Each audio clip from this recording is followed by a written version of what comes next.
श्री सीतारामचंद्र भगवान की जय। श्री कृष्णचंद्र भगवान की जय। श्री हनुमान जी महाराज की जय।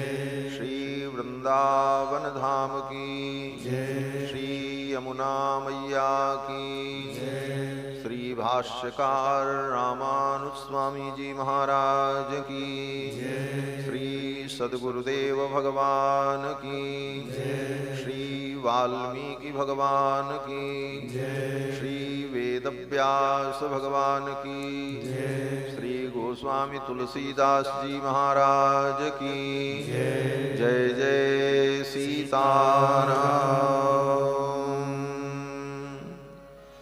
हरि ओम तच्छंजोरावृणीमहे गातुं यज्ञाय गातुं यज्ञपतये दैवी स्वस्तिरस्तु नः स्वस्तिर्मानुषेभ्यः ऊर्ध्वं जिगातु भेषजं शन्नो अस्तु द्विपदे सं चतुष्पदे विश्वानि देव सवितर्दुरितानि परासुव जदभद्रं तन्न आसुव रामाय रामभद्राय रामचंद्राय वेधसे रघुनाथाय नाथाय सीतायापतये नमः। रामं रामानुजं सीतां भरतं भरतानुजं सुग्रीवं वायुसूनुं च प्रणमामि पुनः पुनः। नमोऽस्तु रामाय सलक्ष्मणाय देव्यै च तस्यै जनकात्मजायै नमोऽस्तु रुद्रेन्द्रयमानिलेभ्यो नमोऽस्तु चन्द्रार्कमरुद्गणेभ्यः। चरितं रघुनाथस्य शतकोटिप्रविस्तरम् एकैकमक्षरं प्रोक्तं महापातकनाशनं कूजन्तं राम रामेति मधुरं मधुराक्षरम् आरुह्य कविताशाखां वन्दे वाल्मीकिकोकिलं यः पिबन् सततं रामचरितामृतसागरम् अतृप्तस्तं मुनिं वन्दे प्राचेतसमकल्मषं गोष्पदीकृतवारीशं मसकीकृतराक्षसं रामायणमहामालारत्नं वन्दे नीलात्मजम् अञ्जनानन्दनं वीरं जानकीशोकनाशनं कपीशमक्षहन्तारं वन्दे लङ्काभयङ्करम् वैदेही सहितं सुरद्रुमतले हैमे महामण्डपे मध्ये पुष्पकमासने मणिमये वीरासने सुस्थितम् अग्रे वाचयति प्रभञ्जनसुते तत्त्वं मुनिभ्यः परं व्याख्यान्तं भरतादिभिः परिवृतं रामं भजे श्यामलम् आपदामपहर्तारं दातारं सर्वसम्पदां लोकाविरामं श्रीरामं भूयो भूयो नमाम्यहम्। वन्दे वेदान्तकर्पूरचामीकरकरण्डकं रामानुजार्यमार्याणां चूडामणिमहर्निशं शाण्डिल्याभयवं शबारिदविधुं श्रीकोसलेशार्चकं विश्वक्सेन यतीन्द्रदेशिकपदद्वन्द्वारविन्दाश्रितं स्वाचार्येषु यतौ जगद्गुरुवरे श्रीरामनारायणे नित्यं सक्तमतिं जगद्गुरुवरं श्रीवासुदेवं भजे। अस्मद्गुरुभ्यो नमः। अस्मत्परमगुरुभ्यो नमः। अस्मत्सर्वगुरुभ्यो नमः। श्रीमते श्रीभाष्यकाराय नमः। श्रीपराङ्कुशपरकालयतिवरवरवरप्रतिवादिभीकरगुरुभ्यो नमः। श्रीजानकीकान्तस्मरणं श्री राधाकांत स्मरणं संत पूर्वाचार्या सहायाः संत पूर्वाचार्या सहायाः। बोलिए श्री सीतारामचंद्र भगवान की जय, श्री राधा कृष्ण भगवान की जय, श्री सद्गुरुदेव भगवान की जय, श्री भाष्यकार रामानुज स्वामी जी महाराज की जय, सब संतन की जय, सब भक्तन की जय, सत्य सनातन वैदिक धर्म की जय, अखंड भारत वर्ष की जय जय सीताराम।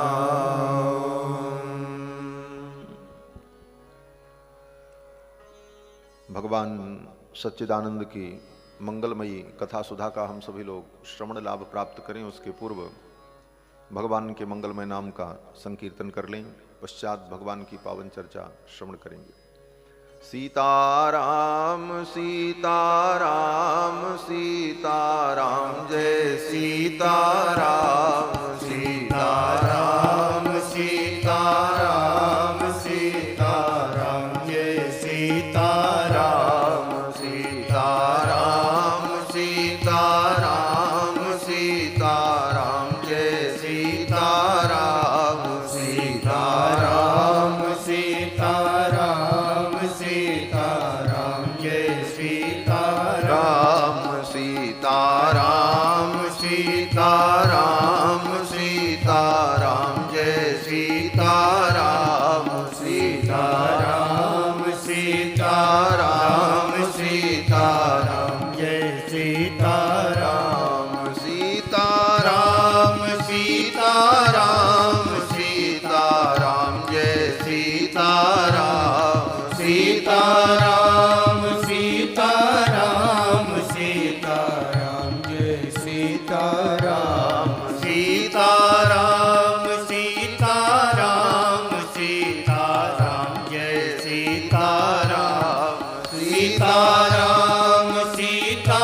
सीताराम सीताराम जय सीताराम सीताराम सीताराम सीताराम जय सीताराम सीताराम सीताराम सीताराम जय सीताराम सीताराम सीताराम सीताराम जय सीताराम सीताराम सीताराम सीताराम जय सीताराम राधे श्याम राधे श्याम राधे श्याम जय राधे श्याम राधे श्याम राधे श्याम राधे श्याम जय राधे श्याम राधे श्याम राधे श्याम राधे श्याम जय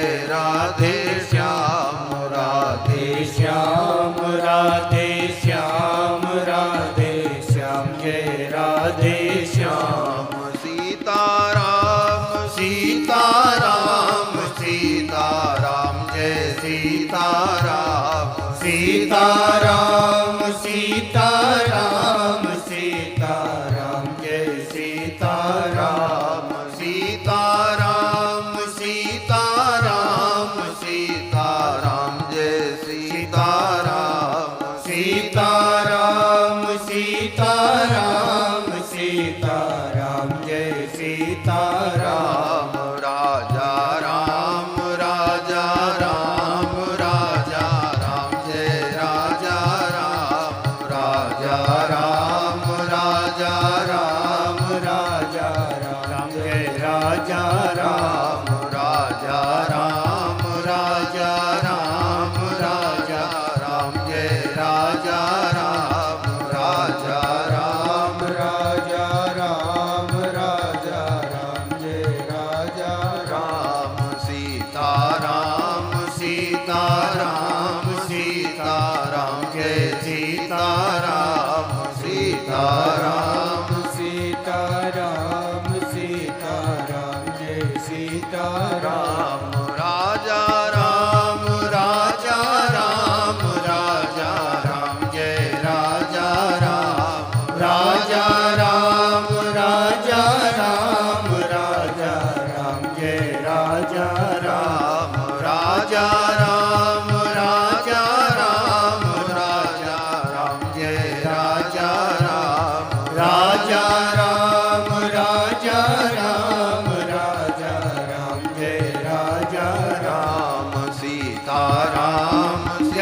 सीताराम सीताराम जय सीताराम सीताराम सीताराम सीताराम जय सीताराम सीताराम सीताराम सीताराम जय सीताराम सीताराम सीताराम सीताराम जय सीताराम सीताराम सीताराम सीताराम जय सीताराम सीताराम सीताराम सीताराम जय सीताराम सीताराम सीताराम सीताराम जय सीताराम सीताराम सीताराम सीताराम जय सीताराम सीताराम जय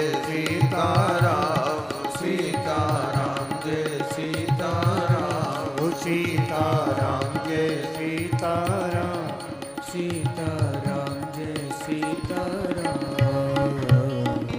श्री सीतारामचंद्र भगवान की जय। श्री हनुमान जी महाराज की जय। सब संतन की जय। सब भक्तन की जय।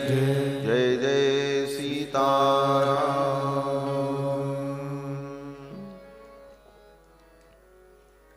परमाध्यक्ष अनंत कोटि ब्रह्मांड नायक सर्वेश्वरेश्वर पुराण पुरुषोत्तम भगवान श्री सीतारामचंद्र जी, भगवान की कथा के सुरसिक श्रोता आंजनेय श्री हनुमंत लाल जी महाराज, जिनकी भावमयी उपस्थिति भगवान की कथा में सर्वदा सर्वत्र विद्यमान रहती है। परम श्रद्धेय वैकुंठवासी पूज्य आचार्य चरण, जिनकी स्मृति में वैकुंठ महोत्सव में हम सभी लोग सम्मिलित होकर भगवद रस का पान कर रहे हैं। परम श्रद्धेय अनंत श्री विभूषित पूज्य श्री ठाकुर जी, जिनकी कृपा से और जिनकी आचार्य चरणों में अगाध श्रद्धा है, उनके संकल्प के फलस्वरूप इस पवित्र महोत्सव का हम सभी लोग आनंद अनुभव कर रहे हैं।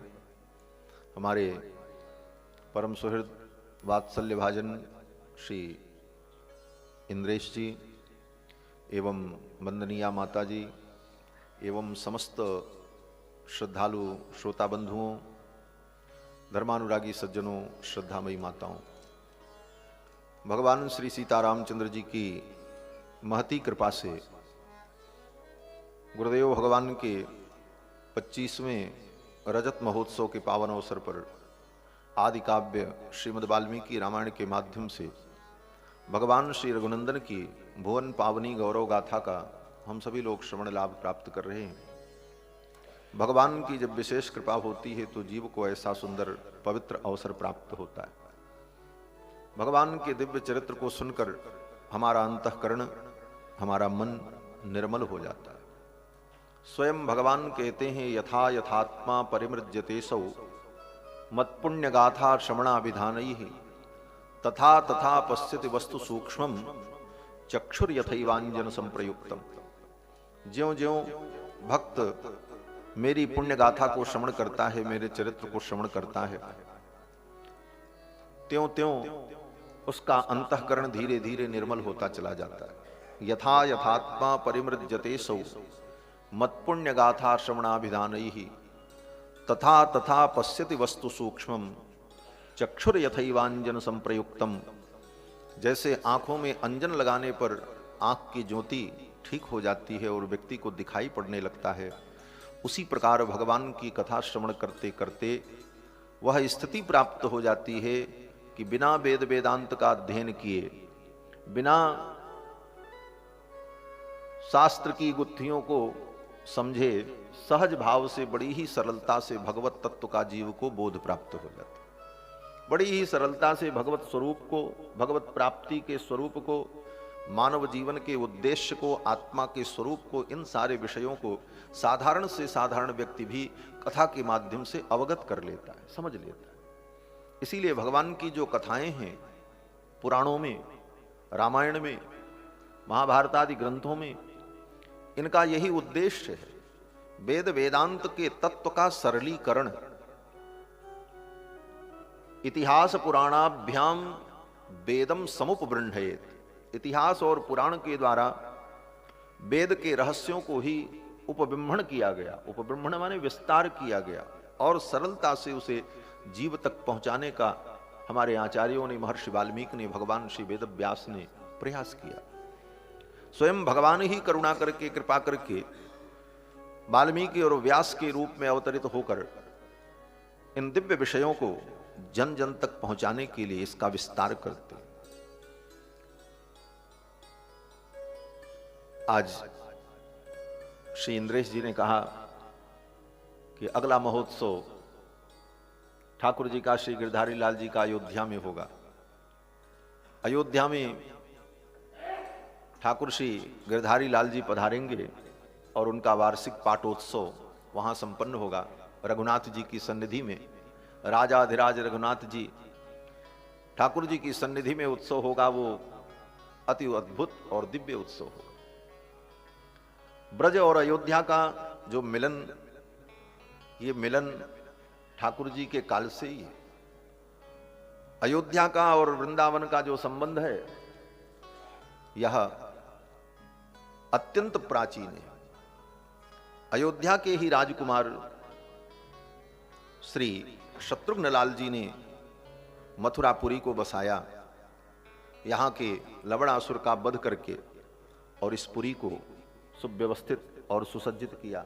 बोलो श्री सीतारामचंद्र भगवान की जय।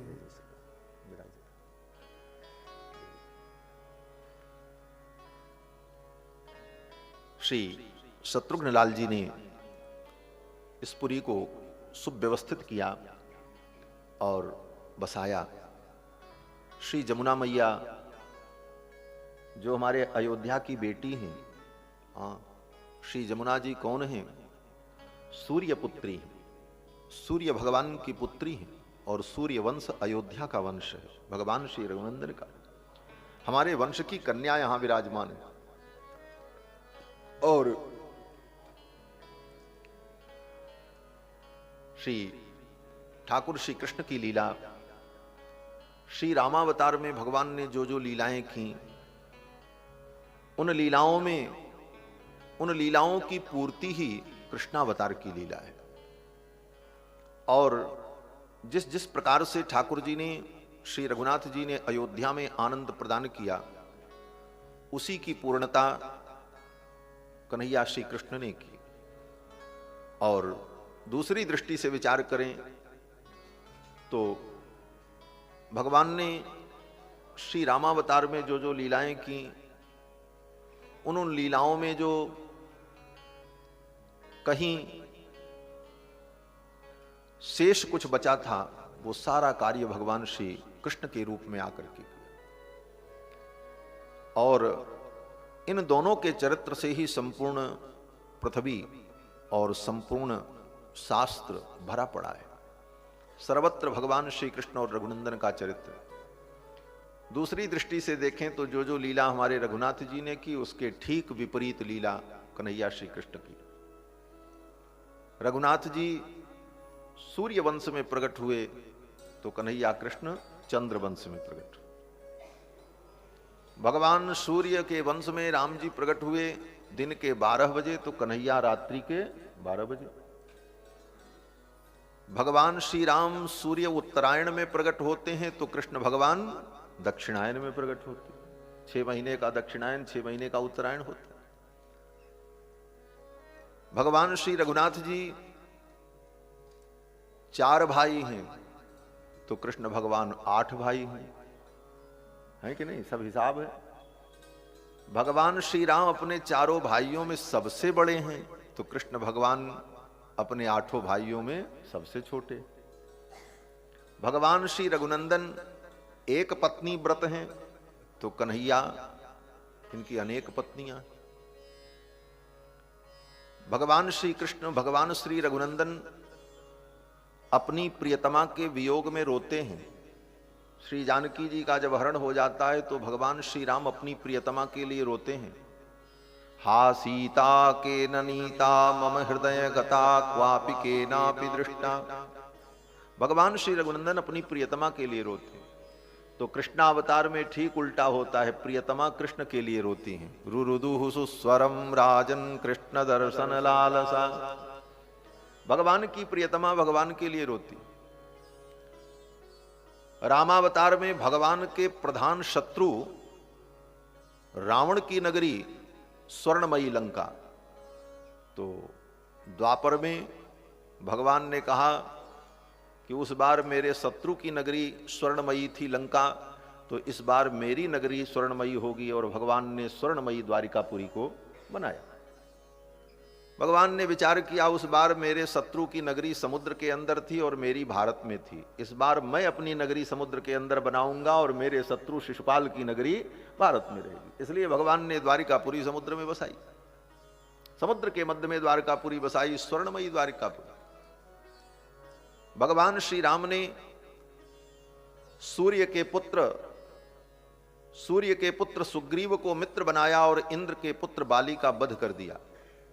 तो कृष्णावतार में भगवान ने ठीक इसके विपरीत किया, सूर्य पुत्र कर्ण का वध करवा दिया और इंद्र पुत्र अर्जुन को अपना मित्र बना लिया। सब लीलाएं ऐसी। रामावतार में भगवान श्री राम की पत्नी का रावण ने हरण किया, तो भगवान ने कहा इसका हिसाब तब पूरा होगा जब कृष्णावतार में रावण की पत्नी होने वाली पत्नी का मैं हरण करूं। और वही रावण जब शिशुपाल बना तो भगवान ने रुक्मिणी का हरण कर लिया और शिशुपाल बैठ करके रोता रहा। सब हिसाब किताब एकदम पक्का है अयोध्या से और कृष्ण भगवान का, रघुनाथ जी का और यदुनाथ जी का। जितना भी देख डालो, भगवान हमारे रघुनाथ जी जब प्रकट होते हैं तो प्रकट होते ही भगवान जब प्रकट होते हैं तो प्रकट होते ही अपने माता पिता की आज्ञा का पालन करते हैं। माता ने आज्ञा दिया बेटा रोना शुरू करो, तो सुनी बचन सुजाना रोदन ठाना, मां की आज्ञा मान करके रोने लगे। और कन्हैया बोले, कन्हैया पैदा होते ही माता पिता को आज्ञा देते हैं, कहते हैं तरहिमाम गोकुलम नहीं, मुझे गोकुल पहुंचाओ। रघुनाथ जी बोले, रघुनाथ जी अपने पिताजी के चरणों में प्रणाम करते हैं, चरणों में बैठते हैं। और कन्हैया बोले पैदा होते ही बाप की खोपड़ी पे बैठ जाते हैं। बैठते कि नहीं बैठते, और बैठ करके चले जाते, कोई चिंता नहीं हमारा। भगवान जब प्रकट होते हैं श्री रामावतार में तो ठाकुर जी रोते हैं और माता पिता बोले हंसते हैं। ठाकुर जी रोए, सुने बचन सुजाना रोदन ठाना, और माता पिता बोले श्री दशरथ जी महाराज आनंदित होते हैं। दशरथ पुत्र जन्म सुनिकाना मानहु ब्रह्मानंद समाना। तो भगवान ने कहा उस बार हम रोए थे और पिताजी आनंद कर रहे थे, इस बार पिताजी रोएंगे, हम तो हंसते हुए चले जाएंगे। ठाकुर जी हंसते हुए गोकुल पधार गए और वसुदेव जी महाराज और देव की बेचारे रोते ही रहे। उस दुख की घड़ी में हथकड़ी बेड़ी लगी। सारी लीलाएं इसी प्रकार की भगवान की। भगवान ने रामावतार में छिप करके बाली को मारा, तो कृष्णावतार में भगवान ने विचार किया इसका हिसाब तो तब पूरा होगा कि इस अवतार में मुझे भी कोई छिप करके मारे। और जब लीला का संवरण करना हुआ तो जरा नाम के व्याध को निमित्त बनाया और उस व्याध ने छिप करके भगवान के ऊपर बाण चलाया। उस बाण को ही निमित्त बना करके भगवान ने अपनी लीला का संवरण कर लिया। भगवान श्री रघुनंदन ने जो जो लीलाएं की उन समस्त लीलाओं से जुड़ी हुई ठीक उसके विपरीत उन लीलाओं को चरितार्थ करते हैं भगवान श्री कृष्ण। और अयोध्या से श्री ब्रज का संबंध तो अनादि है। हमारे यहां अयोध्या में जो मुख्य मंदिर है ठाकुर जी का, जैसे यहां पर श्री बांके बिहारी जी विराजमान हैं, हमारे अयोध्या में श्री कनक भवन बिहारी जी। और कनक भवन बिहारी जी जो है ठाकुर जी, उन ठाकुर जी की स्थापना भगवान श्री कृष्णचंद्र ने ही की। वहां के इतिहास में आज से 5,500 वर्ष पूर्व भगवान का जब अवतार हुआ था भगवान श्री कृष्ण का, तो तीर्थ यात्रा के प्रसंग में भ्रमण करते हुए भगवान श्री कृष्णचंद्र जब अयोध्या पहुंचे तो अयोध्या में भगवान श्री रघुनाथ जी की स्थापना की और उनकी पूजा की। उनके हाथ की स्थापित मूर्ति आज भी हमारे अयोध्या में श्री कनक भवन बिहारी जी विराजमान। भगवान श्री कृष्णचंद्र के हाथ से। वहां इतिहास लिखा हुआ, आप कभी जाएंगे तो पत्थर के शिलालेख पर देखेंगे, भगवान श्री कृष्णचंद्र के कर कमल से श्री रघुनाथ जी की स्थापना भई और अपने ही स्वरूप को, पूर्व अवतार के स्वरूप को, श्री रघुनाथ जी के स्वरूप को स्थापित किया और लोक मर्यादा की स्थापना की। तो मुझे तो लगता है भगवान श्री कृष्ण ने अपने कर कमल से रघुनाथ जी की जो स्थापना की थी, उन्हीं का दर्शन करने के लिए गिरधारी लाल फिर पधार रहे हैं अयोध्या अगले साल।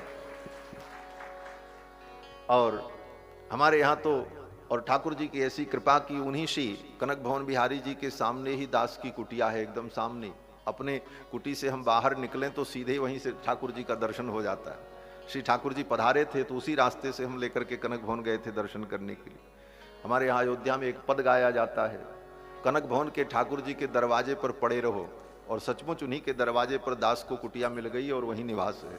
कनक भवन दरवाजे पड़े रहो, कनक भवन दरवाजे पड़े रहो, जहाँ सिया राम जी विराजे पड़े रहो, जहाँ सिया राम जी विराजे पड़े रहो। सुघर सुपान सुद्वार सुहावे, सुघर सुपान सुद्वार सुहावे, छटा मनोहर मोहे मन भावे, छटा मनोहर मोहे मन भावे, सुंदर शोभा साजे पड़े रहो, सुंदर शोभा साजे पड़े रहो, कनक भवन दरवाजे पड़े रहो, कनक भवन दरवाजे पड़े रहो। आवत जात संत जन दर्शन, आवत जात संत जन दर्शन, दर्शन करके सुजन मन हर्षत, दर्शन करके सुजन मन हर्षत, देखत कलिमल भागे पड़े रहो, देखत कलिमल भागे पड़े रहो, कनक भवन दरवाजे पड़े रहो, कनक भवन दरवाजे पड़े रहो। अवध बिहारी सिंहासन सोहे, अवध बिहारी सिंहासन सोहे, कनक बिहारी सिंहासन सोहे, कनक बिहारी सिंहासन सोहे, संग श्री जनक लली मन मोहे, संग श्री जनक लली मन मोहे, छवि अति अनुपम साजे पड़े रहो, छवि अति अनुपम साजे पड़े रहो, कनक भवन दरवाजे पड़े रहो, कनक भवन दरवाजे पड़े रहो। श्री सिया राम रूप ही हारी, श्री सिया राम रूप ही हारी, लखी राजेश जाए बलिहारी, लखी राजेश जाए बलिहारी, लखी राजेश जाए बलिहारी, लखी राजेश जाए बलिहारी, कोटि काम रति लाजे पड़े रहो, कोटि काम रति लाजे पड़े रहो, कनक भवन दरवाजे पड़े रहो, कनक भवन दरवाजे पड़े रहो, जहाँ सिया राम जी विराजे पड़े रहो, जहाँ सिया राम जी विराजे पड़े रहो, कनक भवन दरवाजे पड़े रहो, कनक भवन दरवाजे पड़े रहो, जहाँ सिया राम जी विराजे पड़े रहो, जहाँ सिया राम जी विराजे पड़े रहो, कनक भवन दरवाजे पड़े रहो, कनक भवन दरवाजे पड़े, दरवाजे पड़े, दरवाजे पड़े रहो। बोलो श्री सीतारामचंद्र भगवान की जय। तो हमारे श्री गिरधारी लाल जी अयोध्या पधारेंगे और श्री रघुनाथ जी का दर्शन करेंगे, दोनों ठाकुर मिलेंगे और इस प्रकार दिव्य महोत्सव होगा। अयोध्या सप्त मोक्षदायिनी पुरियों में सर्वोपरि श्री भगवान शंकर कहते हैं कि ये सातों मोक्षदायिनी पुरियां भगवान के एक एक अंग में विराजमान हैं। ये सातों मोक्षदायिनी पुरियां भगवान के एक एक अंग में विराजमान हैं। क्या भावना है? भगवान शंकर कहते हैं कि विष्णोर्पाद अवंतिका गुणमयी मध्ये च कांचीपुरी। विष्णोर्पाद अवंतिका, उज्जैनपुरी जो है वो भगवान के चरणों में विराजमान है। अगर उज्जैनपुरी आप पहुंच गए तो समझो ठाकुर जी के चरणों में पहुंच गए। विष्णोर्पाद अवंतिका गुणमयी मध्य च कांचीपुरी। और कांचीपुरी जो है वो भगवान के मध्य में है, कमर में कांचीपुरी। और ऐसे भी कांची माने करधनी, करधनी कमर में ही पहनी जाती। कांचीपुरी पहुंच गए तो समझो ठाकुर जी के कमर तक पहुंच गए। मध्य च कांचीपुरी नाभिम द्वारवती तथा च हृदय मायापुरी पुण्यदा। द्वारकापुरी भगवान की नाभि में प्रतिष्ठित है और मायापुरी हरिद्वार सात मोक्षदायिनी पुरियों में, बोले मायापुरी भगवान का हृदय है। नाभिम द्वारवती तथा च हृदय मायापुरी पुण्यदा ग्रीवा मूल मुदाहरंती मथुरा। ये मथुरापुरी ठाकुर जी का कंठ है। मथुरापुरी में पहुंच गए तो समझो ठाकुर जी के गले के हार बन गए, ठाकुर जी ने अपने गले लगा लिया। यही भाव है। ग्रीवा मूल मुदाहरंती मथुरा नासांच वाराणसी। और नाक जो है ये भगवान की वाराणसी, वाराणसी पुरी भगवान के नासिका में प्रतिष्ठित है। नाक बोले तो इज्जत, इज्जत को लोग कहते हैं नाक। इज्जत चली गई तो लोग कहते हैं नाक कट गई। वो कल शूर्पणखा की नाक कटी थी, लक्ष्मण जी ने बड़े बढ़िया से नाक काटा था हमारा। तो नाक कट गई माने इज्जत चली गई। तो काशी क्या है? बोले भगवान की नाक है। नाक माने भगवान की मर्यादा, भगवान की इज्जत की रखवाली नगरी। और भगवान की इज्जत, भगवान की मर्यादा शास्त्रों से होती है। इसलिए शास्त्र के बड़े बड़े विद्वान काशी में निवास करते हैं जो धर्म की रक्षा करते हैं। कोई भी समस्या होती है तो कहते हैं महाराज काशी के विद्वानों ने निर्णय किया, क्योंकि भगवान के इज्जत की रखवाली पूरी कौन है? नासिका। नासांच वाराणसी एतद ब्रह्म पदम वदंति मुनयोः अयोध्यापुरी मस्तकम। और अयोध्यापुरी भगवान के मस्तक में विराजमान, ब्रह्मरंध्र में विराजमान अयोध्यापुरी। इसीलिए सप्त मोक्षदायिनी पुरियों में प्रथम परिगणिता पुरी अयोध्यापुरी। और मस्तक पर, बोले मस्तक में भगवान के मस्तक के रूप में विराजमान, मस्तक पर विराजमान अयोध्यापुरी। इसीलिए भगवान अयोध्या वासियों को बड़ा स्नेह देते हैं। अति प्रिय मोह यहाँ के भासी, मम धामदापुरी सुखराशि। ऐसी दिव्यपुरी में ठाकुर जी का महोत्सव का आनंद हम सभी करेंगे। और अभी तो इस उत्सव का आनंद हम लोग लें। वैकुंठ महोत्सव चल रहा है गुरुदेव भगवान का। कल के प्रसंग में हम सभी लोगों ने श्रवण किया कि भगवान ने लक्ष्मण जी को आदेश दिया। लक्ष्मण जी ने शूर्पणखा का नाक कान काट लिया। शूर्पणखा रोती चिल्लाती खरदूषण के पास पहुंची। खरदूषण ने पूछा, अरे तेरी ये स्थिति किसने की? ये तेरी दशा कैसे हो गई? तो शूर्पणखा ने बताया कि दंडकारण्य में 2 कुमार आए हैं और वे अत्यंत सुंदर हैं। अपनी गलती नहीं बताई कि मैं वहां क्यों गई थी, किस लिए गई थी, क्या कारण था, ये नहीं बताया। ये बताया केवल इतना कि उन दोनों कुमारों ने मेरी नाक कान काट ली। और भगवान का जब वर्णन किया तो भगवान का सौंदर्य, भगवान का स्वरूप उसके हृदय में बसा है।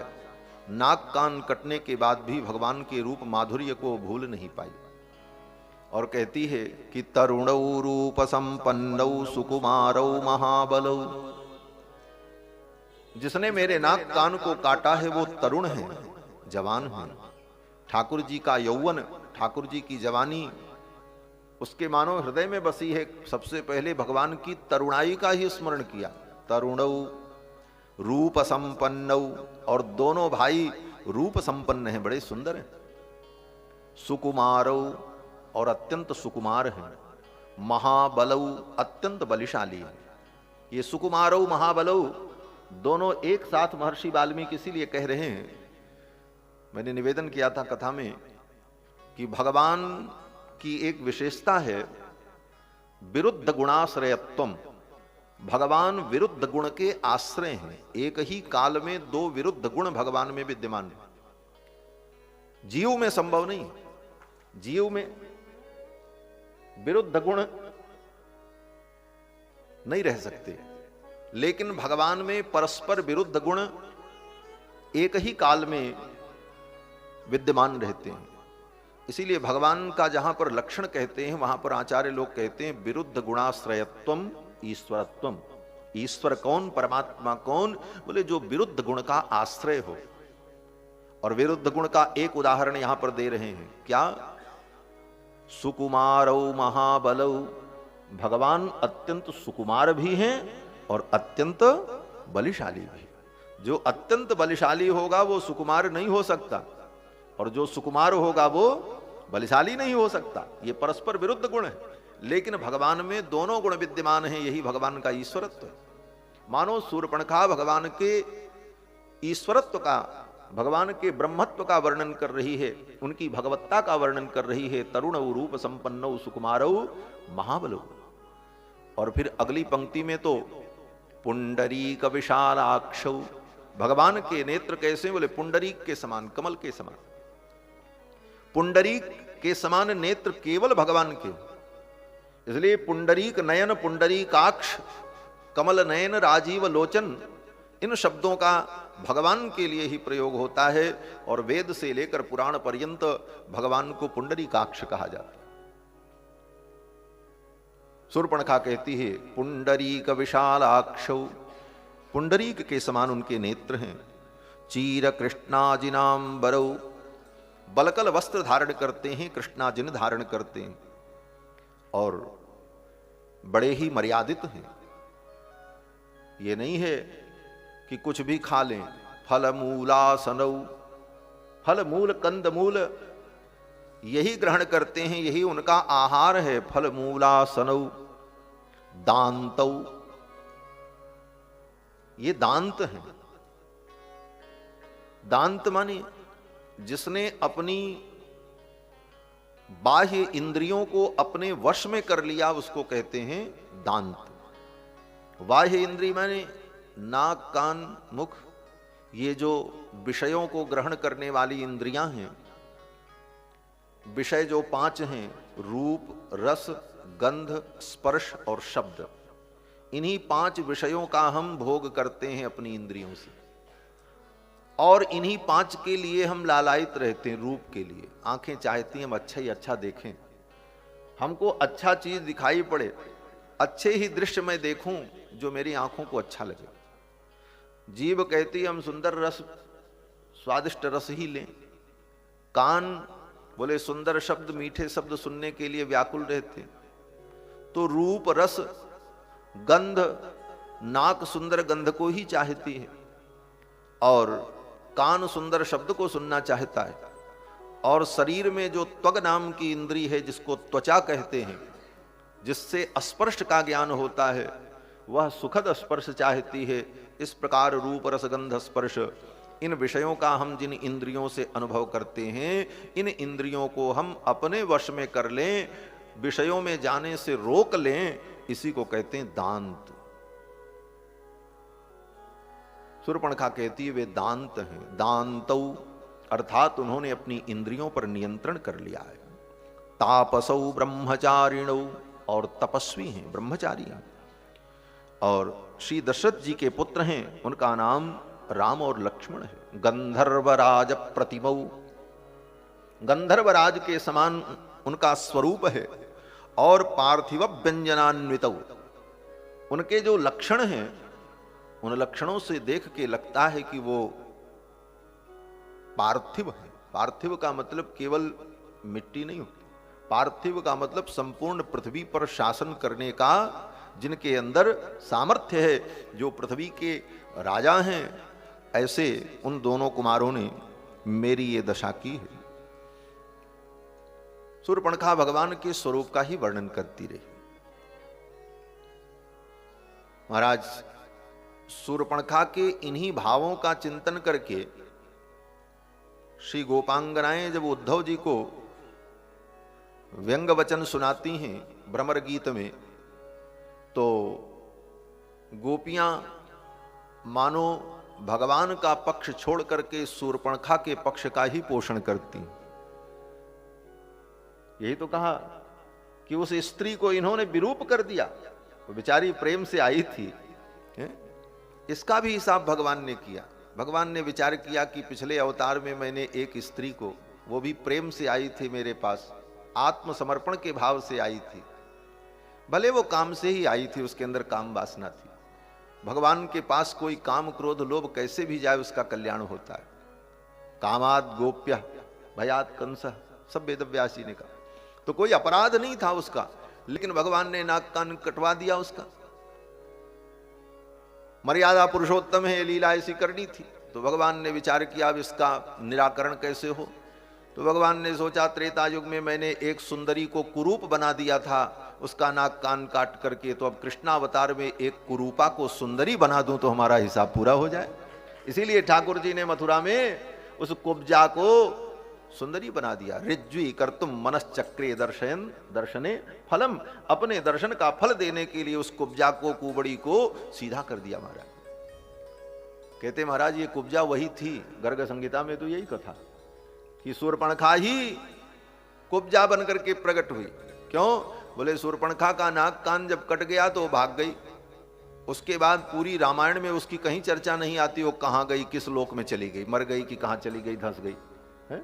कहीं उसका कोई प्रसंग नहीं आता आगे रामायण में। एक संत कहते थे महाराज वो वहां से जब गई तो देखा कि अब तो अब युद्ध शुरू ही हो गया, अब तो सब मारे जाएंगे राक्षस, और मेरा काम भी नहीं हुआ। मैं जिस भाव से गई थी उनके पास वो मुझे मिले नहीं, नाक कान ऊपर से कटा। बोले अब तो मैं उनको प्राप्त करके ही छोड़ूंगी। इसके बाद उसने जाकर के घोर तप किया। तपस्या करने के बाद मथुरा में वही कुब्जा बन करके प्रकट भई, और बाद में भगवान ने अंत में उसको स्वीकार ही किया पत्नी के रूप, कृष्णावतार में। तो भगवान ने विचार किया एक को मैंने कुरूपा बना दिया था, तो इस बार मैं उसको सुरूपा बना दूं, सुंदरी बना दूं, तो मेरे कर्मों का हिसाब हो जाए। महाराज शूर्पणखा भगवान के गुण का ही वर्णन कर रही थी। जब खरदूषण से कहा तो खरदूषण ने पहले 14 राक्षसों को भेजा, स्वयं नहीं आए खरदूषण। वाल्मीकि रामायण में वर्णन है, पहले 14 राक्षसों को भेजा, फिर और राक्षसों को भेजा, त्रिसरा को भेजा। जब सब मर गए तब खरदूषण आए। 14 राक्षसों को भेजा। 14 राक्षस जब आए, शूर्पणखा ने कहा चलो मैं बताती हूं वो कहां है। वे बड़े विशाल 14 राक्षस जब चले तो शूर्पणखा आगे आगे उनको बताने के लिए चल रही थी। महर्षि वाल्मीकि ने कहा अब हो गया मंगल। जिस युद्ध की यात्रा में ये नक्कटी आगे आगे चल रही है, निश्चित रूप से इस यात्रा का अमंगल ही होगा और ये सब मारे जाएंगे। महाराज जब वो पहुंची और दूर से दिखाया यही है।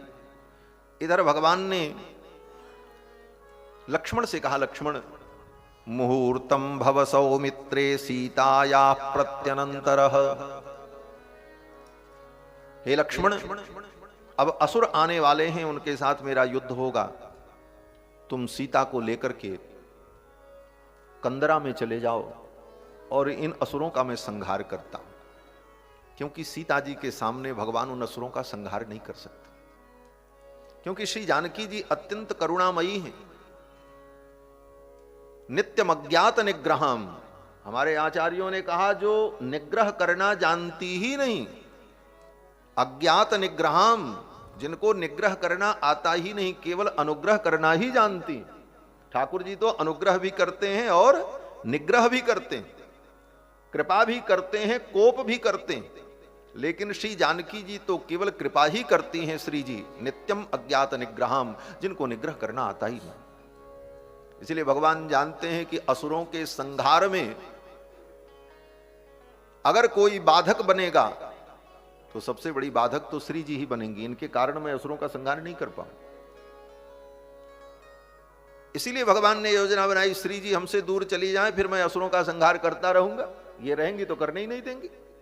जब उतने बड़े पापी जयंत तक को मारने नहीं दिया, बचा लिया, जिस जयंत ने इतना बड़ा अपराध किया था, तो श्री जी भगवान के पास रहें और भगवान असुरों का संहार करें, यह संभव ही नहीं। इसलिए पूरी रामायण आप उठा करके पढ़ लो। भगवान ने जब जब किसी को मारा है तो श्री जी ठाकुर जी से दूर ही रहें। और ज्यों ही श्री जी आ जाती हैं, ठाकुर जी इतने शांत हो जाते हैं कि फिर इनको क्रोध ही नहीं आता। महाराज अयोध्या से चले तो बड़े ताव में चले महाराज, धनुष बाण लेकर के विश्वामित्र जी के साथ। और विश्वामित्र जी ने बताया ये राक्षस बड़े दुष्ट हैं, इन्होंने ये किया वो किया। राम जी ने कहा साहब को मारते हैं महाराज। और अयोध्या से निकलने के बाद ही मार काट शुरू कर दी। मारीच को मारा, सुबाहु को मारा, उतने असुरों को मारा, ताटका का उद्धार किया। और सब करते कराते जब मिथिला में पहुंच गए, और मिथिला में पहुंचने पर भगवती जानकी ठाकुर जी के सम्मुख आ गईं, तो जानकी जी की दृष्टि पड़ते ही ठाकुर जी इतने शांत हो गए कि परशुराम जैसे व्यक्ति आकर के क्रोध करते हैं, फिर भी ठाकुर जी को क्रोध नहीं आता। क्यों? बोले ये भगवान को शांति प्रदान करती हैं। तदवक्षस्थल नित्यवास रसिकाम तच्छांति संवर्धिनीम, भगवान के शांति का संवर्धन करती रहती हैं। अगर श्री जी भगवान की शांति का संवर्धन न करें तो ठाकुर जी अशांत हो जाए। मिथिला में पहुंच करके श्री जी को देख करके इतने शांत हो गए महाराज, इतने शांत हो गए कि अब इनको क्रोध ही नहीं आता। परशुराम जी ने कितने कटु वचन कहे, उसके बाद भी भगवान श्री राम ने परशुराम जी को प्रणाम किया और कहा विप्रवंश कर अस प्रभुताई, अभय होई जो तुम ही डिराई। अपने पीतांबर को धीरे से हटाया भगवान ने, और वक्षस्थल पर बने हुए चरण चिन्ह को ठाकुर जी ने परशुराम जी को दिखाया और इशारा किया। विप्रवंश कर अस प्रभुताई, ये देख लो आपके ही वंश की प्रभुता है। आपके ही पुरखा भृगु जी ने ये चरण प्रहार किया था। जो व्यक्ति आपसे डरेगा वो दुनिया में सर्वत्र निर्भय हो जाएगा। ऐसी विनम्रता ठाकुर जी की प्रकट हुई वहां पर। इतनी शांति क्यों? बोले श्री जी आ गए। और फिर ठाकुर जी जब तक श्री जी रहती तब तक कुछ नहीं करते। और तो और चित्रकूट में जयंत ने इतना बड़ा अपराध किया, उसको दंड देना चाहे, लेकिन जानकी जी ने दंड नहीं देने दिया, बचा लिया। आगे भी यही स्थिति।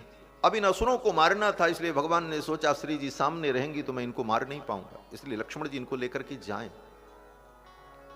और सच पूछो तो हमारे आचार्य जन कहते हैं कि जानकी जी भगवान के साथ वन में क्यों गई, उसका क्या कारण हो सकता है? साधारण दृष्टि से आप विचार करोगे तो यही होगा कि जानकी जी पतिव्रता हैं, भगवान का वियोग सहन नहीं कर सकती, इसलिए उनके साथ गई। प्रभु के चरणों को छोड़ नहीं सकती, इसलिए गई। बोले ऐसी कोई बात नहीं। पतिव्रता के लिए ये अनिवार्यता नहीं है कि वो पति के चरणों में रहे तभी पतिव्रता है। कहीं भी रह करके पति के प्रति समर्पण भाव हो, पतिव्रता है। अगर इसी को पतिव्रता का मानक मान लें तो क्या उर्मिला जी पतिव्रता नहीं थी? उर्मिला जी तो अयोध्या में ही रह गए, लक्ष्मण जी वन में चले गए। तब तो कहते हैं जानकी जी भगवान के साथ केवल इसलिए जा रही हैं कि ये जंगल में जाकर के कहीं असुरों का संहार न करें, असुरों को मारेंगे और ये सबका संहार करेंगे, मैं साथ रहूंगी तो उन जीवों पर करुणा करूंगी। इसलिए जानबूझ करके जीवों पर करुणा करने के लिए ही स्वयं दुख सहन करती हुई भगवान के पीछे पीछे नंगे पांव श्री जानकी जी चल पड़ती। इसलिए हमारे आचार्य कहते हैं जातो धिक करुणाम धिकस्तु वयो हो स्वातंत्रमत्यंकुशम, आपकी उस करुणा को धिक्कार है जिस करुणा के परवश होकर के आप नंगे पांव बन बन भटक रही हैं। तो श्री जी भगवान के साथ इसीलिए आई। और इस बात को ठाकुर जी ने जब समझा तो ठाकुर जी ने सोचा अभी ये जब तक रहेंगी तो ये कुछ तो करने ही नहीं देंगी हमको, इसलिए अब इनको कुछ दूर करना पड़ेगा। तभी ये सीताहरण की सारी योजना भगवान ने बनाई। भगवान ने लक्ष्मण जी से कहा लक्ष्मण इनको आप कंदरा में लेकर के जाओ। मुहूर्तम भव सौमित्रे सीताया प्रत्यनंतरः इमानस्यान् बधिष्यामि पदवीमागतानिह। ये जो आ रहे हैं राक्षस, इन राक्षसों का मैं वध करूंगा, इन्हें आप लेकर के कंदरा में चले जाओ। लक्ष्मण जी महाराज जानकी जी को लेकर के कंदरा में चले। और इसके पहले बोले, इसके पहले भगवान ने श्री जानकी जी को अग्नि में प्रवेश करा दिया और छाया सीता तैयार कर ली।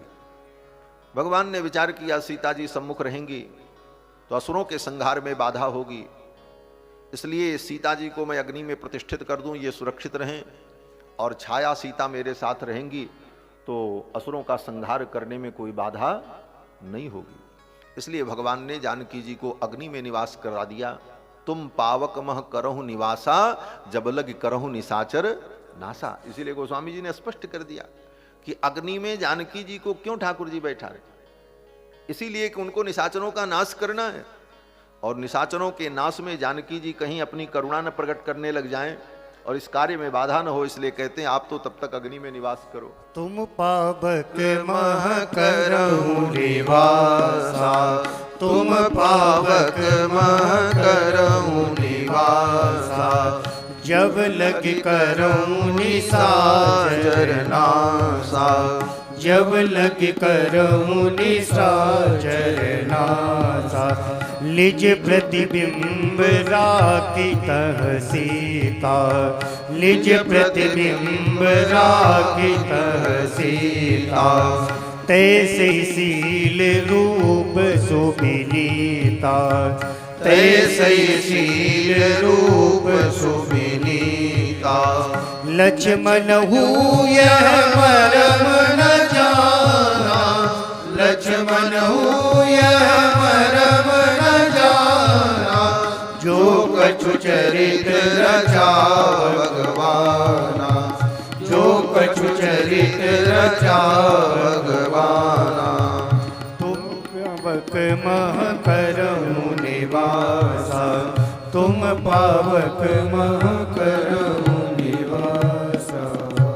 श्री जानकी जी को भगवान अग्नि में निवास करा देते, छाया सीता तैयार हो गई, और उन छाया सीता को भी लक्ष्मण जी के द्वारा गुफा में भेज दिया। मुहूर्तम भव सौमित्रे सीताया प्रत्यनंतरः। तब तक वे 14 राक्षस आ गए। भगवान ने उन 14 राक्षसों के साथ अकेले युद्ध किया और कोई साथ में नहीं, और उन 14 राक्षसों को कुछ ही क्षण में भगवान ने मार डाला।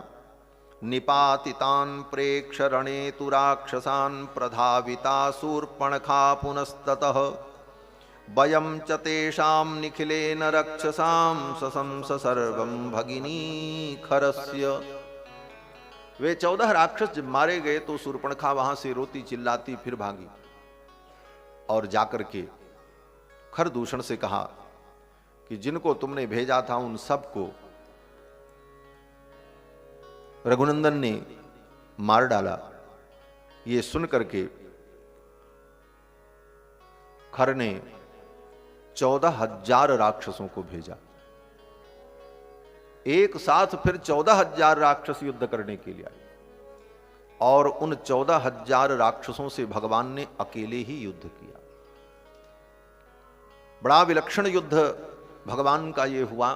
चारों तरफ से वे असुर भगवान के ऊपर अस्त्र शस्त्र का प्रहार करते हैं, और भगवान अपने धनुष बाण को लेकर, अपने कारमुख को लेकर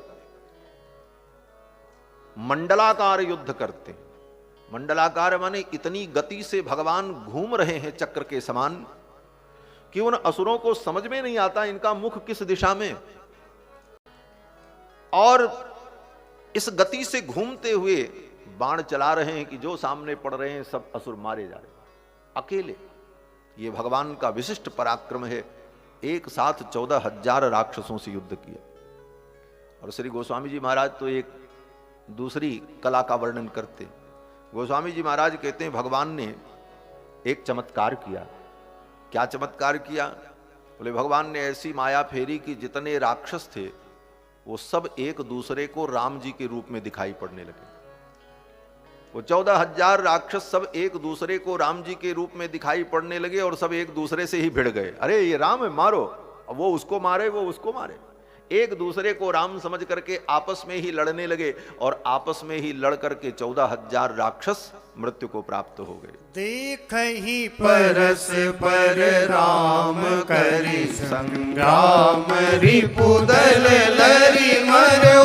देख ही परस पर राम करि संग्राम, रिपुदल लरि मरो।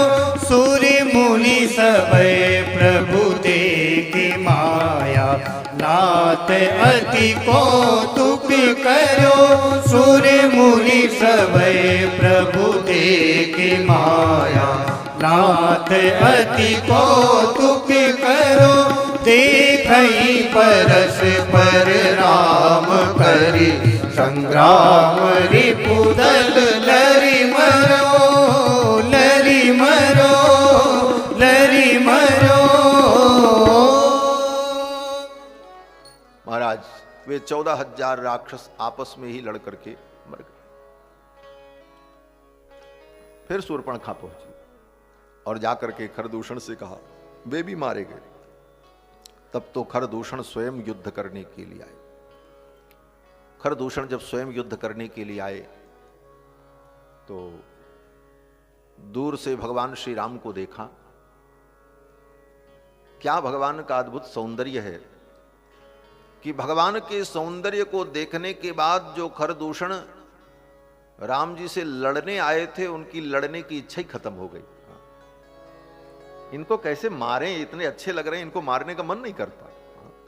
सोचो वो सुंदरता कितनी विलक्षण होगी कि शत्रु भी सामने आकर के सुंदरता को देख करके उसका मन पिघल जाए। ऐसे सुंदर व्यक्ति को मारना ठीक नहीं। और खरदूषण ने यही कहा। जब देखा तो खरदूषण ने अपने मंत्री से कहा कि जाओ जाकर के इनसे कह दो, हम तो आए थे लड़ाई करने के लिए, मार करने के लिए, युद्ध करने के लिए, लेकिन अब इनको देख करके हमारा मन बदल गया। अब हमारा लड़ाई करने का मन नहीं है। इनके साथ जो स्त्री है उस स्त्री को हमें दे दें, छोड़ दें और ये यहां से चले जाएं। इतने सुंदर हैं कि इनको मारने का मन नहीं करता। खरदूषण ने यही कहा। गोस्वामी जी महाराज लिखते हैं, यद्यपि भगिनी कीन कुरूपा, यद्यपि भगिनी कीन कुरूपा, बदलायक नहीं पुरुष अनुपा, बदलायक नहीं पुरुष अनुपा। यद्यपि भगिनी कीन कुरूपा, यद्यपि भगिनी कीन कुरूपा, बदलायक नहीं पुरुष अनुपा, बदलायक नहीं पुरुष अनुपा। यद्यपि इन्होंने मेरी बहन का नाक कान काटा है, यद्यपि भगनी कीन कुरूपा, लेकिन फिर भी इनको मारने का मन नहीं करता। इस पंक्ति को पढ़कर अर्थ का चिंतन करके भगवान के स्वरूप का ध्यान करें। कितने सुंदर ठाकुर जी। जिसकी बहन का नाक कान कोई काट ले, उसके बाद भी वो भाई कहे बहुत अच्छा लग रहा है, इसको मारने का मन नहीं करता। इसका मतलब उसकी सुंदरता कितनी विलक्षण होगी। फिर तो बाद में भगवान ने कहा आओ युद्ध करो। भगवान ने जब ललकारा तो खरदूषण भी युद्ध करने के लिए उद्यत हो गए। ततो रामस्तु संक्रुद्धो मंडलीकृत कार्मुकः, ततो रामस्तु संक्रुद्धो मंडलीकृत कार्मुकः, ससर्ज निशितान बाणान शतसोथ सहस्रशः। मंडलीकृत कार्मुकः, अपने धनुष को ऐसे लेकर के ऐसे ऐसे घुमाते हुए, मंडलीकृत, और एक एक बार में हजार हजार बाण एक साथ भगवान चलाते। ये भगवान का युद्ध कौशल बड़ा विलक्षण है। ऐसा युद्ध कौशल, ऐसी युद्ध की कला किसी वीर में न सुनी गई न देखी गई। और भगवान ने उन समस्त असुरों का संहार किया, खरदूषण का वध किया त्रिशिरा का वध किया और इसके पश्चात सारे असुर जब मारे गए, फिर तो भगवान अपने धनुष बाण को रखकर लक्ष्मण से कहते हैं, लक्ष्मण अब जानकी को लेकर के आओ। जानकी जी को लेकर के लक्ष्मण जी महाराज जब गुफा से बाहर आए तो श्री जानकी जी ने भगवान को देखा। इतने हजार राक्षसों से अकेले इन्होंने युद्ध किया है, लेकिन शरीर पर ठाकुर जी के एक खरोच भी नहीं थी।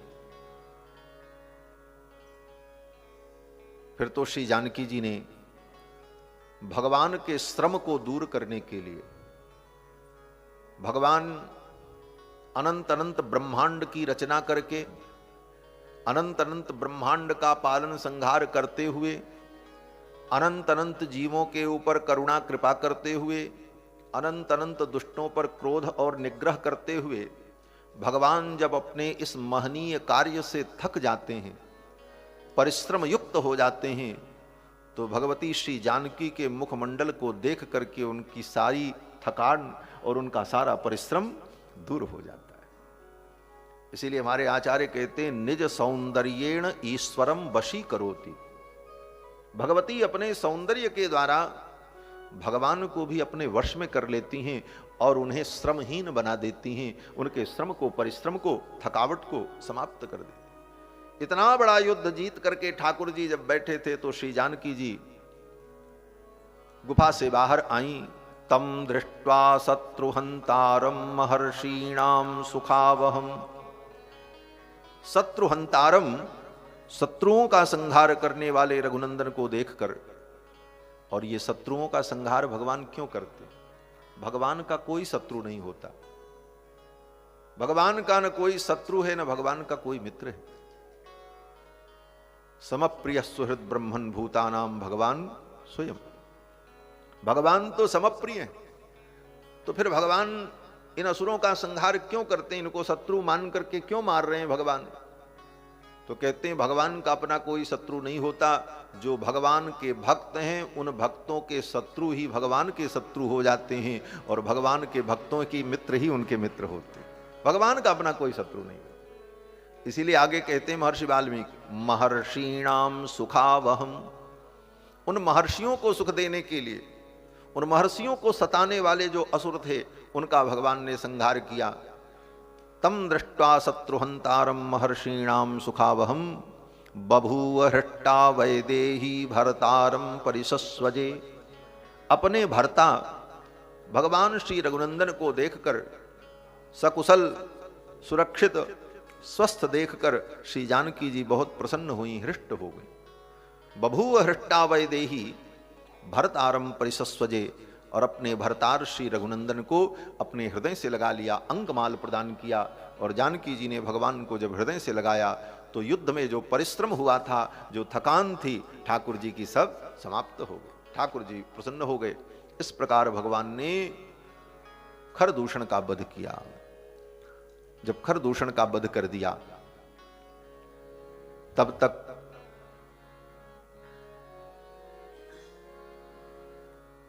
उन्हीं असुरों में, खरदूषण के साथ जो असुर आए थे, उसी में एक असुर था जिसका नाम था अकंपन। उसका नाम था अकंपन। बड़ा वीर था महाराज। बड़े बड़े शत्रुओं के सामने जाने पर भी, युद्ध करने पर भी कभी वो भयभीत नहीं होता था। अकंपन। भगवान के आज इस चंड पराक्रम को देखकर वो भयभीत हो गया, कांपने लगा। जबकि इसका नाम है अकंपन, ये कांपता नहीं है, लेकिन भगवान के पराक्रम को देखकर कांपने लगा। और युद्ध छोड़ करके भागा वहां से कि कहीं हम युद्ध में रहेंगे तो हम न मारे जाएं। खरदूषण लड़ रहे थे, उनके राक्षस लड़ रहे थे, अकंपन वहां से भगा और भाग करके सीधे लंका पहुंचा रावण के पास। त्वरमाणस्ततो गत्वा जनस्थानाद अकंपनः। जनस्थान से, पंचवटी से भागकर अकंपन लंका में रावण के पास पहुंचा। प्रविश्य लंकाम वेगेन रावणम वाक्यमब्रवी। रावण के सम्मुख अकंपन पहुंचा, थर थर थर थर कांप रहा था। रावण ने देखा, रावण ने कहा, अरे अकंपन, तुम्हारे अंदर ये कंपन क्यों हो रहा, तुम कांप क्यों रहे हो? नाम तो तुम्हारा अकंपन है और तुम कांप रहे हो। थर थर कांप रहा था महाराज राम जी के पराक्रम को देख। जब पहुंचा तो अकंपन ने कहा, महाराज आपने जनस्थान में जिन राक्षसों को नियुक्त किया था महर्षियों को समाप्त करने के लिए, धर्म कर्म की व्यवस्था को नष्ट करने के लिए आपने जिन असुरों को जनस्थान में नियुक्त किया था, वे सारे असुर मार दिए गए। जनस्थान स्थिता राजन राक्षसा बहवो हताः। जनस्थान के बहुत सारे राक्षस मारे गए। खरश्च निहत संख्ये, और खरदूषण जो थे अत्यंत पराक्रमी वो भी मारे गए। रावण ने कहा, जब सब मारे गए तो तुम कैसे बच गए, तुम कैसे बचे? तो अकंपन कहता है, कथंचित इहमागतः, मैं तो किसी प्रकार बच करके यहां आया हूं। कथंचित इहमागतः, कथंचित माने किसी प्रकार से। अब किस प्रकार से पहुंचा? श्री गोविंदराज स्वामी जी महाराज ने अपनी टीका में कथंचन का अर्थ किया कि अकंपन कहता है कि मैं तो किसी प्रकार बच करके आया हूं। तो किस प्रकार बचा होगा, ये चिंतन करते हुए गोविंदराज स्वामी जी ने यही लिखा कि अकंपन ने सोचा ये मर्यादा पुरुषोत्तम है, स्त्री के ऊपर शस्त्र नहीं उठाते हैं, इसलिए मैं स्त्री वेश धारण कर लूं तभी मेरे प्राण बचेंगे। और प्राण बचाने के लिए माया के द्वारा स्त्री का वेश धारण किया और तब वहां से भागा और भाग करके किसी प्रकार रावण के पास पहुंचा। कथंचन, किसी प्रकार से। रावण ने कहा, ऐसी बात है, क्या करना चाहिए? अकंपन ने कहा, महाराज वे बड़े पराक्रमी हैं और बड़े ही वीर हैं, उनको जीत पाना बड़ा कठिन है। वे बड़े ही पराक्रमी हैं और उनकी युद्ध कला बड़ी विलक्षण है। अकंपन ने कहा कि रामो नाम महातेजा श्रेष्ठ सर्वधनुष्मताम, वे महान तेजस्वी हैं और श्रेष्ठ सर्वधनुष्मताम, धनुष धारण करने वाले दुनिया में जितने वीर होंगे उन सभी वीरों में सर्वश्रेष्ठ है। वाल्मीकि रामायण की यही विशेषता है।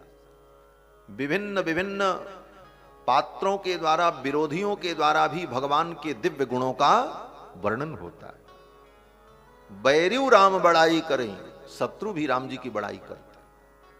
अकंपन कहता है कि रामो नाम महातेजाः, वे महान तेजस्वी हैं। श्रेष्ठ सर्वधनुष्मताम, और धनुर्धरों में सर्वश्रेष्ठ हैं। और केवल उनके पास लौकिक अस्त्र ही नहीं है, दिव्यास्त्र गुण संपन्न, अनेक प्रकार के दिव्यास्त्र भी उनके पास हैं। ब्रह्मास्त्र, पाशुपतास्त्र, वरुणास्त्र, अनेक प्रकार के जो मंत्रमय दिव्य अस्त्र हैं, उन अस्त्रों को भी वो धारण करने वाले हैं। दिव्यास्त्र गुण संपन्न, परम धर्मम गतो युधि, और वे धर्मयुक्त हैं, युद्ध में भी वो धर्म का पालन करते हैं। इन सारी बातों को अकंपन ने जब कहा तो रावण ने कहा, क्या करना चाहिए? इस तरह से अगर वो हमारे राक्षसों का संहार करेंगे तो हमारी तो संस्कृति समाप्त हो जाएगी, हम राक्षसों का संहार हो जाएगा, ऐसे शत्रु का विनाश कैसे किया जाए? अकंपन ने कहा, महाराज उनको जीत पाना बड़ा कठिन है, कोई व्यक्ति उन्हें जीत नहीं सकता, यहां तक कि हे दशग्रीव आप भी युद्ध में उनको नहीं जीत सकते। अकंपन ने कहा, न हि रामो दशग्रीव शक्यो जेतुम रणे त्वया, तुम्हारे द्वारा भी वो जीते नहीं जा सकते, रण में युद्ध में तुम भी उनको जीत नहीं पाओगे, वो अजेय है। नहि रामो दशग्रीव शक्यो जेतुम रणे त्वया रक्षसाम वापि लोकेन स्वर्गः पाप जनैरिव। किस प्रकार से? बोले राक्षस तो उनको कभी जीत ही नहीं सकते। किस प्रकार से? अकंपन कहता है जैसे पापी व्यक्ति कभी स्वर्ग की प्राप्ति नहीं कर सकता। पापी को स्वर्ग थोड़ी मिलेगा, स्वर्ग तो पुण्यात्मा को मिलेगा। अकंपन कहता है कि जिस प्रकार से पापी स्वर्ग की प्राप्ति नहीं कर सकता, उसी प्रकार राक्षसों के द्वारा राम जी को जीता नहीं जा सकता। रक्षसाम वापि लोकेन स्वर्गः पाप जनैरिव। रावण ने कहा तब क्या किया जा सकता है? अकंपन ने कहा एक उपाय है। उनके साथ एक सुंदर स्त्री जो उनकी भार्या है, और वो भार्या तस्योत्तमा लोके सीता नाम सुमध्यमा। उनकी जो भार्या है जिसका नाम सीता है, वो सीता भी नारियों में सर्वोत्तमा है। नारी नाम उत्तमा वधू। भगवान श्री राम अगर पुरुषोत्तम है तो जानकी जी नारियोत्तमा है, नारियों में उत्तम है। अकंपन कहता है कि भार्या तस्योत्तमा लोके सीता नाम सुमध्यमा श्यामा समविभक्तांगी। और वो श्यामा है। कल चर्चा हो रही थी, वो नैयायिक जी कह रहे थे भगवान का नाम, श्री रघुनंदन का भी नाम श्याम है। जब जानकी जी श्यामा है तो राम जी श्याम है, स्वाभाविक है। या महर्षि वाल्मीकि वर्णन कर रहे श्यामा। श्री जानकी जी का एक नाम ही श्यामा है। और भगवान बोले रामम भजे श्यामलम। भगवान श्री राम का भी नाम श्याम ही है, और श्याम होते हुए अत्यंत सुंदर हैं, इसीलिए श्याम सुंदर है। और भगवान श्री कृष्णचंद्र भी श्याम हैं और अत्यंत सुंदर हैं, इसलिए श्याम सुंदर है। राम और कृष्ण में कोई अंतर नहीं। राम ही श्याम है, श्याम ही राम है। रंच मात्र भी अंतर नहीं। और कभी भक्त को अंतर समझना नहीं चाहिए। सच्चा भक्त वही है जो भगवान के किसी रूप में भेद बुद्धि न रखे। हमारे पूज्य स्वामी जी महाराज कहा करते थे कि पर वैकुंठ में जो भूमा पुरुष हैं, जहां पर अर्जुन को लेकर के भगवान गए थे, जिस भूमा पुरुष का वर्णन वेदों में है, उन भूमा पुरुष को प्राप्त करने के लिए भूमा नाम की एक विद्या का ही वर्णन है उपनिषद में। 32 प्रकार की महाविद्याएं जो उपनिषद में कही गई हैं, दहर विद्या, भूमा विद्या, अंतर्ज्योति विद्या, गायत्र विद्या, ये सारी विद्याओं का जहां वर्णन है, वहां एक भूमा विद्या का भी वर्णन है, जिस भूमा विद्या के द्वारा उस भूमा पुरुष को व्यक्ति प्राप्त करता है। तो ये भूमा पुरुष जो भगवान हैं वो अष्टभुज हैं, 8 भुजाओं को धारण करते हैं। तो भूमा पुरुष जो अष्टभुज हैं वो भी हमारे हैं। और वही भगवान जब क्षीर सागर में शंख चक्र गदा पद्म धारण करके शेष की सैयापन शयन करते हैं, तो वो भी भगवान हमारे हैं।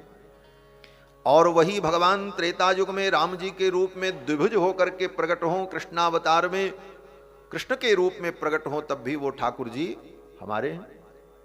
तो 8 भुजा वाले भी हमारे, 4 भुजा वाले भी हमारे, 2 भुजा वाले राम कृष्ण भी हमारे, और आधी भुजा वाले जगन्नाथ भी हमारे। जगन्नाथ जी के तो आधी ही भुजा है, हाँ, आगे का आधा ही नहीं है, बस ऐसे ही। आधे हाथ के जगन्नाथ भी हमारे, और बिना हाथ के शालिग्राम भी हमारे, उनके तो हाथ ही नहीं।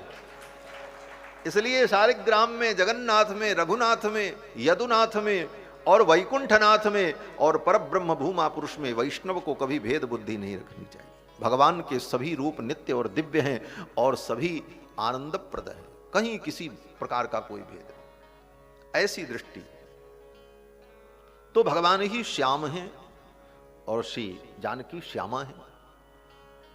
ये अकंपन कहता है कि श्यामा समविभक्तांगी स्त्री रत्नम रत्नभूषिता।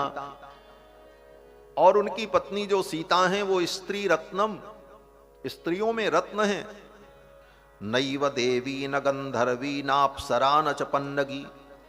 उन सीता के सौंदर्य के सामने न कोई देवी टिक सकती है, न गंधर्वी, न कोई गंधर्वी हो सकती है, नाप्सरा न च पन्नगी, न कोई अप्सरा न पन्नगी, कोई नाग कन्या भी उनके सामने उनके सौंदर्य की तुलना में नहीं आ सकती। तुल्या सीमंतिनी तस्या मानुषी तु कुतो भवेत्।